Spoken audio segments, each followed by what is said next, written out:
Hello, lovely friends and family. A warm welcome back to my channel once again. I hope everyone is doing well by God's grace. Okay, so today I want to share with you this deeply smoked pork soup. Okay, so it's just smoked pork-like soup and you will love it. Okay, so let's get into it and see how it's done.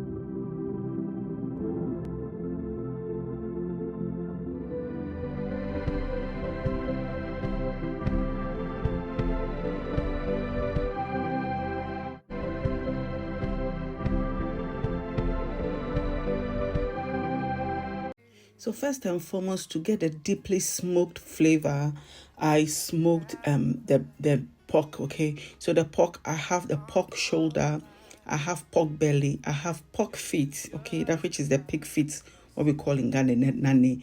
I have the ribs and I have pork belly. So I chose a few cuts of the pork, right? And now I'm setting it on the charcoal to smoke. So I left that alone. Also, you can use your coal pot. If you have a coal pot, you can use it. So here, I'm just sealing all the holes so that the smoke will just get into the meat, okay? So after smoking the meat, okay, I'm now going to boil my vegetables. I like to boil my vegetables separately because sometimes I just put it on the meat, but most of the time, this is how I do it, okay? So I have tomatoes, chilies, onions, and then I have garden eggs. I've added garlic and ginger as well. And I already have garlic and ginger in my beaten, which I'll be using here. Right, so this is the meat, right? I didn't go back to show you how it looks, but this is how it looks like. I didn't cook it, I didn't grill it, I didn't do anything. I just wanted the smoke. So once the exterior looked like that, the outside looked like that, like this, a little bit, brown, right? And it's smoked enough. Then I took it off. Otherwise, your meat will be overcooked and your meat will not be nice. Your soup will not be nice. Well, the meat will not be nice in the soup. Okay, so I've added my beaten. I'm adding my salt, okay? And I'm going to steam this, right, a little bit. So this is a very quick recipe. I'm adding my tomato puree here, okay? So it's a quick recipe because pork doesn't take long to cook, okay? It cooks very quickly. If you cook for so long, everything will just break apart and your meat will not be nice, okay? So here I am. I'm going to blend my vegetables. It's nice and cooked, and I put it on and everything was splattering everywhere. Okay, my blade is broken, right? So I've ordered a new one. Don't worry, a replacement. And I use the big. I don't like using this because this one does not blend smoothly enough for me. What it means is that I'm going to strain it as you see me do now, right? But then after I strained it, I was like, what will the chaff or the whatever, this one that you can see, what is it called? What will it do if it's in my soup? So I was thinking, my soup may be light or I'm just going to lose nutrients. As soon as I added the water, I was thinking about it. Bang, I decided I added it to it. Okay, so I'm like, if it is rough and you can't chew, you can't swallow your fufu, and it was more.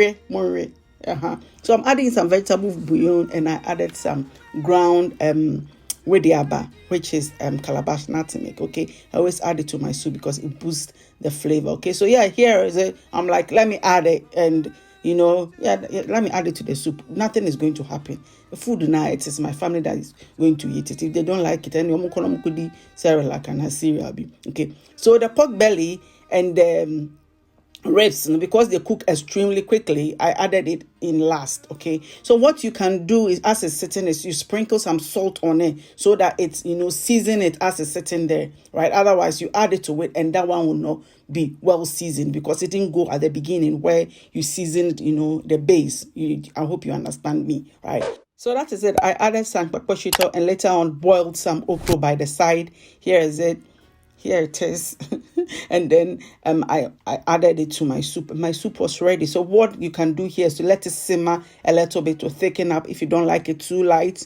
At this point, I think my soup was too light. Later on, I let it sit on fire a little bit to thicken to my satisfaction. At this point, everybody was hungry in my house. So it's like, yes, share. Later on, we thickened. We cook it some more to thicken it up. So that's what I did. So yeah, I served it with fufu almighty fufu. What else? It is really nice that you can smell and taste the smokiness of this meat. It's like, oh, amazing, amazing. This is a must try, and it tastes even better the following day. Hey, at the end, it's okay. Let me cool down. I say my blood pressure because so me need blood pressure. So I'm quite with my blood pressure akosro. So it's like, this is a very delicious, soup. So deeply smoked pork soup. I use different kinds of the cut of the pork, different portions of the body. Hakakra, and then on the inside, and the salt in the inside, it made everything like vavoom. It was just like a blast. You love this. So I hope you give this a try. And if you don't eat pork for any reason, religious reason, health reasons, or maybe family reasons, don't worry. You can use any kind of meat, okay? You can use goat meat, beef, whatever, and you can smoke it the same way I did, and you can, replicate it, right? Thank you all for joining me once again. I appreciate each and every one of you. I appreciate all of you. And I'm eating the fufu. I can't sit to eat this fufu. I have to stand to eat. That is how I do it. Otherwise, all right. So thank you all for joining me, and I'll see you in the very next one soon. Bye.